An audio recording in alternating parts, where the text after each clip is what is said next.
분위기 참 좋았었는데 왜 이렇게 한숨 터지는 사건이 터집니까? 김유진 아나운서. 네, 지난달 27일 밤 12시쯤 부산 금정산 터널 기장 방면의 도로에서 있었던 일입니다. 한 20대 여성이 앞서가는 차량이 아슬아슬하게 고개 운전을 하고 있는데 이게 음주운전이 의심된다면서 경찰에 신고를 한 건데요. 아하. 당시 상황 영상으로 만나보시죠. 검은색 SUV 한 대가 차선을 넘나들면서 고개 운전을 하고 있습니다. 참 위험해 보이는 상황이죠. 그러더니 터널로 진입한 차량, 이번엔 점점 벽 쪽으로 붙는 모습인데요. 병문을 들이받을 듯 정말 위험천만해 보입니다. 아이고. 자칫 사고가 우려되는 정말 아찔한 상황이었습니다. 네. 지금 저 차량 자체도 위험했지만 방금 보셨잖아요. 저 차량 뒤에 이 지나가던 차량도 하마터면 위험한 상황에 빠질 뻔했어요. 저렇게 지금 가만 놔두면 안 될 상황이잖아요. 결국은 신고 전화를 하게 됩니다. 그 얘기 듣고 이어가 보도록 하겠습니다.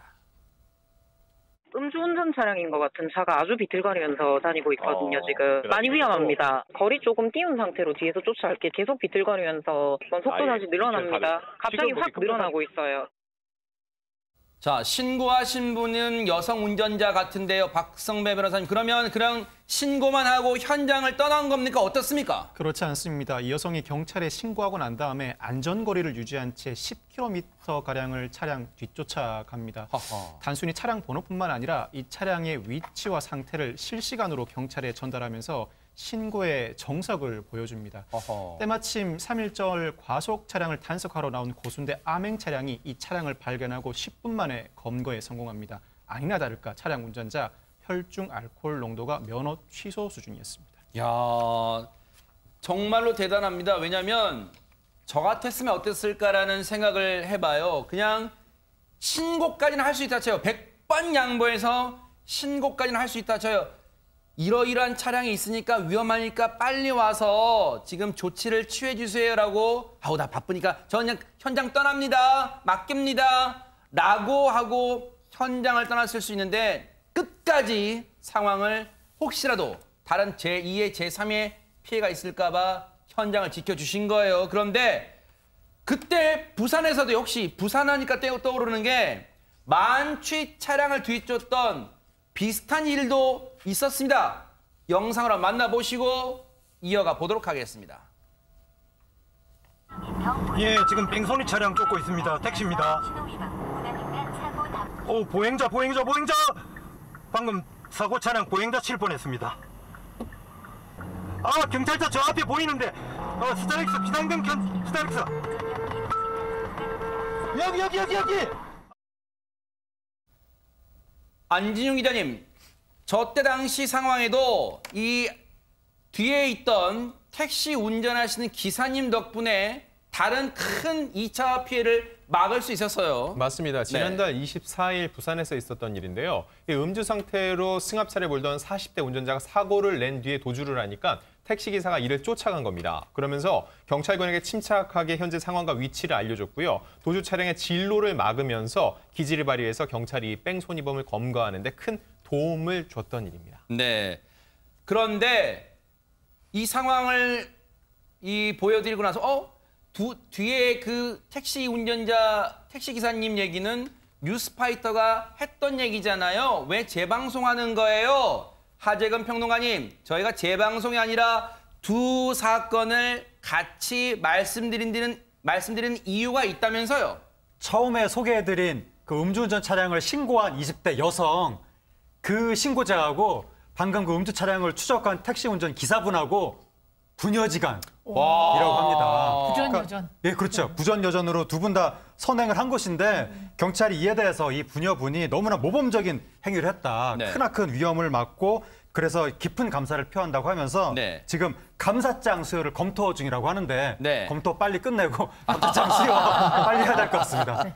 검토할 거 없습니다. 진짜 이 정말로 내일처럼 했다는 게 대단합니다. 나 같았으면 하지 못했을 거다 이런 생각하시는 분 많으실 것 같은데 근데 박성배 변호사님 안전거리를 유지하면서 저 상황에서 저 비틀거리는 차량을 쫓아갔던 이 따님분, 그러니까 여성분입니다. 그 행동에서 본인도 자칫 위험할 뻔한 상황도 있을 수 있잖아요. 이 사건은 아버지와 딸이 유사한 상황을 목격했다는 것도 드문 일인데 그 상황에서 내가 저 차량을 따라가야겠다는 의지를 발현시킨 것도 상당히 특이하고 네. 더더군다나 그 과정에서 적절한 안전거리를 유지한 채 또 다른 사고를 방지하고 나도 별다른 피해를 입지 않는 신고의 정석을 보여줬다는 점에서 상당히 이례적이라고 평가할 수가 있습니다. 네. 통상 음주운전이나 뺑소니범을 추적하는 과정에서 경찰에 신고를 하면 물론이거니와 적절한 안전거리를 유지하면서 앞서가는 차량을 놓치지 않는 그 타이밍과 노련함이 상당히 요구되는데 네. 그 일련의 역할을 상당히 성실하게 수행해냄으로써 경찰의 검거에 적극적인 공헌을 세워주신 것 같습니다. 네. 그 아버지의 그 따님이라고 평가하기에 그러니까요. 충분해 보입니다. 사실은 저 행동이 쉬운 행동 같지만요. 정말로 본인의 이 안전도 위협받을 수 있는 상황이었어요.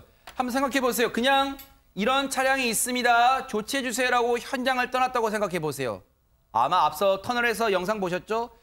그냥 뒤따라가던 차량이 왜냐하면 그 만취한 운전자가 운전대를 순간 돌리게 되면 그냥 속절없이 대형 추돌 사고 날 수밖에 없는 상황이었습니다. 그런데 유독 저희가 이런 훈훈한 얘기 전해드리면 부산 지역에 꼭 그런 우연의 일치겠습니다만 부산 지역에서 이런 훌륭한 일도 하신 분 많이 전해드리고 있습니다. 제 고향이 부산인 걸 어떻게 그렇군요. 하셨습니까? 어쩐지. 네. 모든 지역에서 다 일어나시겠지만 이런 부녀 사건이라고 해야 되나요? 선행이라고 해야 되나요? 선행, 네. 드문 일이기도 하고요. 경찰에서 검토를 표창장이라든지 감사장 하고 있다지만 늦어지면 MBN 뉴스파이터 측에서라도 감사장 따로 한번 줘서 모범 시민상을 줬으면 하는 바람이 있습니다. 네. 이 사건 이후에요. 이번 일 이후에 아버님께서도 꼭 그런 말씀을 하신답니다. 늘 이 터널 입구나 이런 데서 사고도 많이 나기 때문에 늘 안전을 주의해야 되고 아마 이 모범 이 시민상 그런 상을 받으셨던 그리고 모범 운전자 상도 받으셨던 그 아버지의 그 딸 지금도 정말로 선행을 계속하고 있는 모습에 저희가 감사의 박수를 보내드리고 부산 시민의 자긍심도 쑥쑥 올라가지 않았나 이런 생각도 해봅니다.